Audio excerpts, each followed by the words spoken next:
देखिए स्टूडेंट, ये जो प्रश्न नंबर 3 है ना, प्रश्नावली 2.3 का, ये बहुत ज्यादा महत्वपूर्ण है एग्जाम से रिलेटेड। ये हर बार बोर्ड के एग्जाम में और कॉलेज के एग्जाम में जरूर पूछा जाता है। मेरी आवाज थोड़ी आपको अलग आ रही होगी क्योंकि सर्दी हो रखी है और बुखार भी है, पर मैं आपको फिर भी पढ़ाऊंगा। इस सवाल को आपको ना बहुत ही अच्छे तरीके से करना है क्योंकि ये एग्जाम में पूछा ही जाएगा और 4 नंबर का क्वेश्चन आता है, बल्ले बल्ले हो जाएगी। ठीक है, सवाल क्या कह रहा है एक बार उसे ध्यान से पढ़ लो। 3x power 4 plus 6x cube minus 2x square minus 10x minus 5 के अन्य सभी शून्य ज्ञात कीजिए यदि इसके दो शून्य अंडर रूट में 5/3 कॉमा माइनस अंडर रूट में 5/3 दे रखे हैं। मतलब आप इस सवाल में यहां ध्यान दीजिए, ये जो x की पावर कितनी दे रखी है 4, इसका मतलब है इस सवाल के शून्य भी 4 होंगे, लेकिन 2 हमें दे रखे हैं, 2 और निकालने हैं। बस यही इस सवाल में काम करना है। ठीक है स्टूडेंट, तो फिर इस सवाल को सॉल्व करने का कार्यक्रम शुरू किया जाए। जब हम इस सवाल को सॉल्व करेंगे तो सबसे पहले लिखेंगे,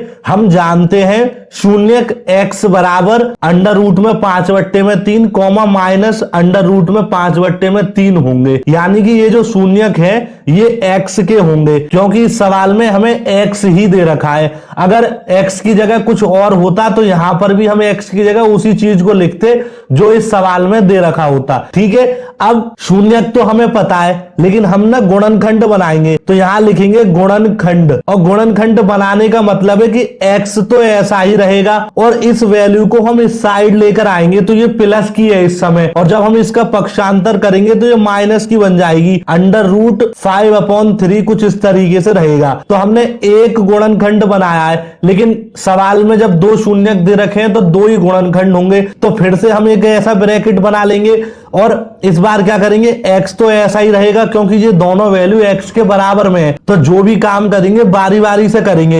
एक गुणनखंड बन गया, अब इस वाले को लाएंगे तो x बराबर माइनस का अंडर रूट 5/3 होगा। तो जब इस साइड पे इसका पक्षांतर करेंगे तो चिन्ह बदल जाएगा। ये सारी बेसिक बात है, हम चिन्ह क्यों बदल रहे हैं, ऐसा क्यों हो रहा है, वो सब मैं पिछली वीडियोस में बता चुका हूं प्लेलिस्ट में। अगर आपने नहीं देखी है तो आपसे हाथ जोड़कर रिक्वेस्ट है, पहले उन्हें जरूर देख लेना, तभी ये सवाल समझ में आएगा, वरना ये सवाल आपके दिमाग के ऊपर से चला जाएगा। ठीक है स्टूडेंट, जरूर देख लेना। और ये हमारे पास अंडर रूट में 5/3 कुछ इस तरीके से रहेगा। अब देखिए ये हमारे 2 गुणनखंड बन चुके हैं। अब हमें करना क्या है कि इनको सॉल्व करना है गुणनखंडों को। आपको पता होगा एक आइडेंटिटी होती है a square minus b square बराबर में होता था a प्लस बी और a माइनस बी। तो आप ध्यान से देखिए, ये दोनों वैल्यूज हमें इस फॉर्म में दे रखी है, एक दे रखी है प्लस में, एक दे रखी है माइनस में। तो हम उनका फॉर्मूला कुछ इस तरीके से लगा सकते हैं। तो सबसे पहले तो लिखेंगे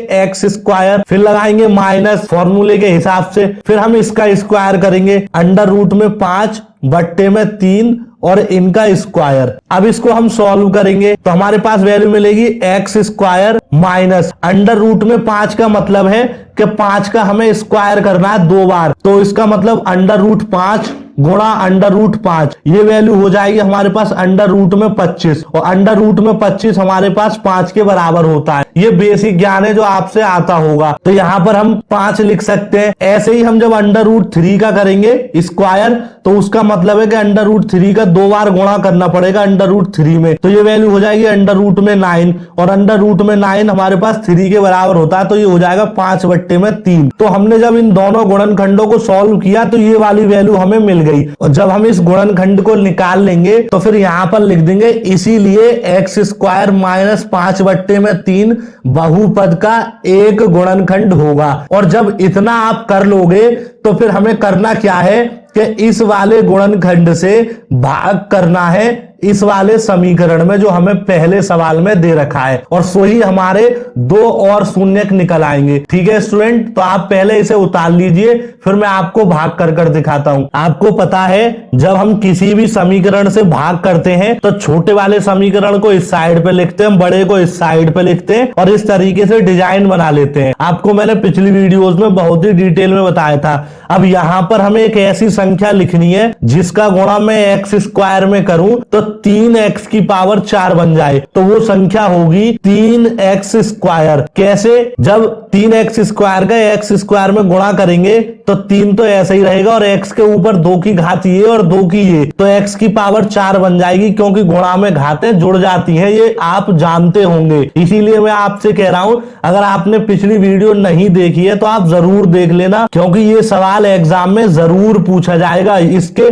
100% चांस है आने के। लंबा सवाल है और अच्छा सवाल है, सारा बेसिक कॉन्सेप्ट लगवा देता है। अब ये हमारे पास है माइनस और यहाँ है प्लस, तो माइनस का गुणा प्लस में करूंगा तो सबसे पहले हमें मिलेगा माइनस। उसके बाद में 5/3 का गुणा 3x स्क्वायर में करूंगा कुछ इस तरीके से, जैसे मेरे पास 5/3 लिखा है और गुणा करना है मुझे 3x स्क्वायर में, तो 3 से 3 कट हो जाएगा, 5x स्क्वायर मिलेगा। तो मैं यहां पर लिख दूंगा 5x स्क्वायर कुछ इस तरीके से। ठीक है स्टूडेंट, अब आप जानते हैं हमें घटाना है, तो घटाने से पहले हम चिन्ह बदलते हैं। जो चिन्ह नीचे वाले का माइनस का है उसे प्लस में कर देंगे और जो प्लस है उसे माइनस में कर देंगे कुछ इस तरीके से। अब घटाना शुरू करेंगे तो देखो ये 3x पावर 4 आपस में कट जाएगा, 0 बचेगा। लेकिन यहाँ है हमारे पास प्लस का 5x स्क्वायर और यहाँ है 6x क्यूब प्लस का, तो इन दोनों की घात तो आपस में समान है ही नहीं।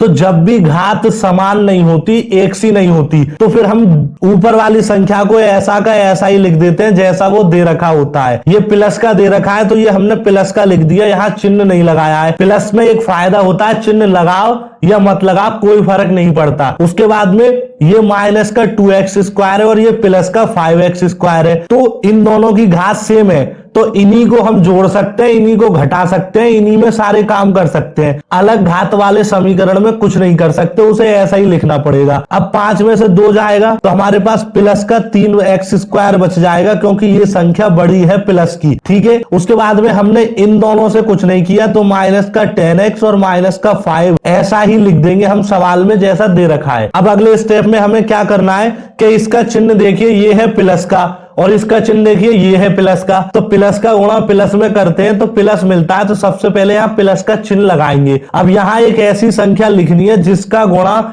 अगर मैं x स्क्वायर में करूं तो 6x क्यूब बन जाए, तो वो संख्या होगी 6x, क्योंकि 6x का गुणा x स्क्वायर में करेंगे तो हमारे पास 6x क्यूब ही मिलेगा। उसके बाद देखो ये माइनस है और ये प्लस है, तो माइनस और प्लस का गुणा करते हैं तो हमें मिलता है माइनस। उसके बाद 5/3 का गुणा 6x में करेंगे कुछ इस तरीके से, 6x में गुणा करना है 5/3 का, तो देखो 3 से काटेंगे इसको, 3 दूनी 6, 5 का गुणा 2x में करेंगे तो 10x बन जाएगा हमारे पास। तो मैं यहां पर 10x को कुछ इस तरीके से लिख दूंगा। अब वही काम करना है, हमें घटाना है, क्योंकि गुणा तो कर चुके, तो नीचे वाली संख्या के चिन्ह बदल देंगे, माइनस की जगह प्लस और प्लस की जगह माइनस। अब घटाना शुरू करते हैं, तो आप ध्यान से देखिए ये तो कट जाएगा, क्योंकि 6x क्यूब में से 6x क्यूब गया तो 0 बचेगा। ये प्लस का 3x स्क्वायर है और ये प्लस का 10x, तो इनकी घात आपस में समान नहीं है। समान नहीं है तो जो ऊपर का दे रखा है उसे ऐसा का ऐसा ही लिख देंगे।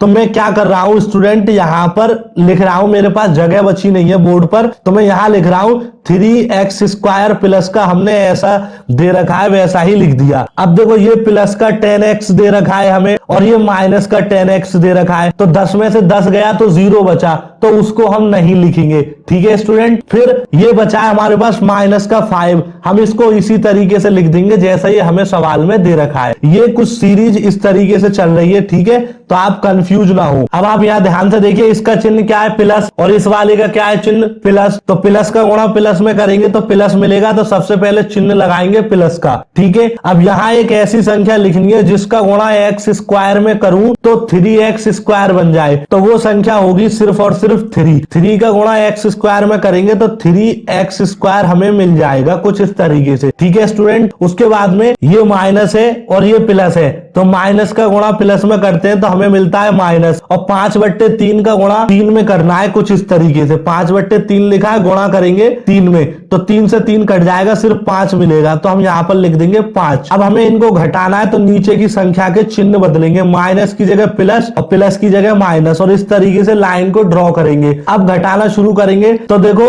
3x² में से 3x² जाएगा, 0 बचेगा, 5 माइनस का और 5 प्लस का, इसका मतलब 5 में से 5 गया 0, तो हमारे पास शेषफल बचेगा 0। और आपको पता होगा जब भी शेषफल 0 बचता है तो समझ लेना कि ये जो हमने जिससे भी भाग दिया है इस समीकरण में वो एक गुणनखंड है, क्योंकि शेषफल 0 आने पर ही गुणनखंड होता है, वरना नहीं होता। अब हमें करना क्या है कि 2 शून्य और बताने थे, क्योंकि 2 तो सवाल में दे रखे हैं, एक ये 2 और बताने थे, तो अब हम इसके गुणनखंड करेंगे, इस वाले के जो हमने भाग देकर निकाला है, तब हमारा आंसर आएगा।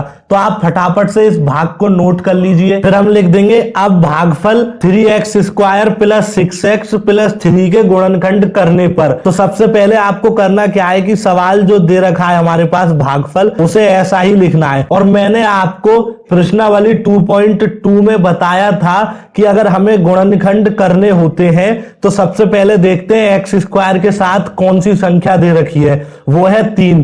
तो इस 3 का गुणा सबसे लास्ट वाली संख्या में करेंगे, इसका मतलब 3 गुणा 3 करेंगे तो हमें मिलेगा 9। फिर हम क्या करते थे, 9 के गुणनखंड करेंगे, 3 से काटेंगे 3 और फिर 3 से काटेंगे 1। अब इन वाले गुणनखंडों को इस तरीके से अरेंज करना है, जोड़कर घटाकर गुणा कर कि 6x बन जाए। तो ऐसे कैसे कर सकते हैं, सिंपल, अगर 3 और 3 को जोड़ दूंगा मैं तो 6 बनेगा या नहीं, तो मैं यहां लिख दूंगा 3x² plus 3x plus 3x plus में 3। इससे क्या होगा, इनको जोड़ लीजिए 6x बन जाएगा। अब करना क्या है, कॉमन निकालेंगे हम। तो देखो इन दोनों में 3 कॉमन है, तो सबसे पहले 3 कॉमन निकाल लो, और यहाँ x² है, यहाँ x, तो हम छोटी वाली टर्म को हमेशा कॉमन लेते हैं, यानी कि x को ले लेंगे कॉमन, तो 3x निकल जाएगा, तो यहाँ बचेगा x प्लस, देखो ये 3x निकल चुका है, इसका मतलब अगर 3x का भाग 3x में करेंगे तो 1 मिलेगा, तो हम इस तरीके से अरेंज कर देंगे। उसके बाद इसके चिन्ह को देखेंगे, क्या मिला है हमें, प्लस, तो प्लस लगा देंगे। अब हमें एक ऐसी संख्या कॉमन लेनी है यहाँ पर कि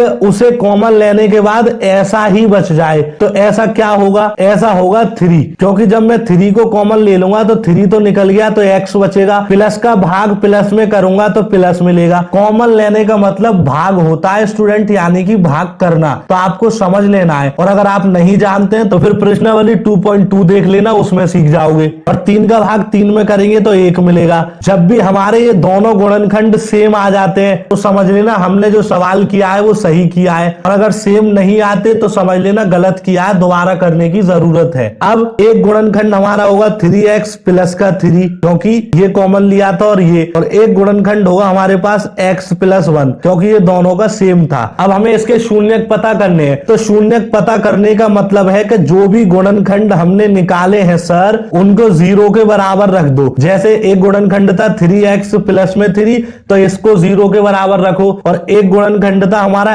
x प्लस में 1, इसको भी 0 के बराबर में रखो। तो अब रखते हैं, तो जब हम 3x प्लस 3 को 0 के बराबर रखेंगे तो हमारे पास वैल्यू मिलेगी 3x बराबर -3 और x बराबर -3 बट्टे में 3। अब 3 से 3 को काटेंगे तो 1 बचेगा, तो इसका मतलब x बराबर -1 मिलेगा। तो एक गुणनखंड हमें x बराबर -1 मिल गया। अब ऐसे ही हम इसको रखेंगे, तो यहां से जब हम x प्लस 1 को 0 के बराबर रखेंगे तो x बराबर -1 मिलेगा, तो ये हमें दूसरा शून्यक मिल गया। तो हमसे सवाल में 2 शून्यक पूछे हैं तो और शून्यक निकलवा रहा था, तो पावर इसमें 4 दे रखी है, तो 4 शून्यक होंगे। 2 हमारे पास ये है गए और 2 हमने यहां से निकाल लिए, -1 और -1। यहां पर आकर ये सवाल खत्म हो चुका है। इतना इंटरेस्टिंग और बड़ा क्वेश्चन है, इसलिए आपको बहुत ध्यान से करना है। अब हम नेक्स्ट वीडियो में आगे के आने वाले प्रश्न नंबर 4 और जितने भी दे रखे हैं उनका हल देखने वाले हैं, तो उस वीडियो को देखना ना भूलें, और इस वीडियो के बारे में अपनी राय हमें कमेंट बॉक्स में जरूर बताएं। धन्यवाद।